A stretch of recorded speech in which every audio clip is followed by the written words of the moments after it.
नमस्ते अस्तु भगवन् विश्वेश्वराय महादेवाय त्र्यम्बकाय त्रिपुरात्मकाय त्रिकाग्निकालाय कालाग्निरुद्राय नीलकण्ठाय मृत्युञ्जयाय सर्वेश्वराय सदाशिवाय श्रीमन्महादेवाय नमः।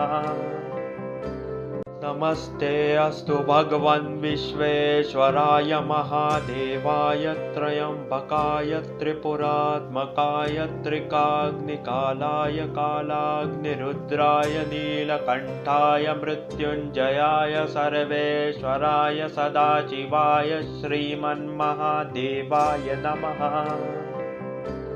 नमस्ते अस्तु भगवन् विश्वेश्वराय महादेवाय त्र्यम्बकाय त्रिपुरात्मकाय त्रिकाग्निकालाय कालाग्निरुद्राय नीलकण्ठाय मृत्युञ्जयाय सर्वेश्वराय सदाशिवाय श्रीमन्महादेवाय नमः।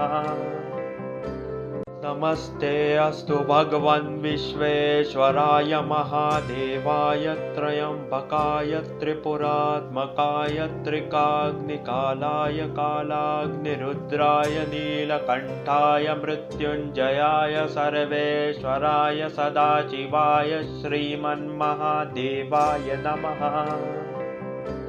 नमस्ते अस्तु भगवन् विश्वेश्वराय महादेवाय त्र्यम्बकाय त्रिपुरात्मकाय त्रिकाग्निकालाय कालाग्निरुद्राय नीलकण्ठाय मृत्युञ्जयाय सर्वेश्वराय सदाशिवाय श्रीमन्महादेवाय नमः।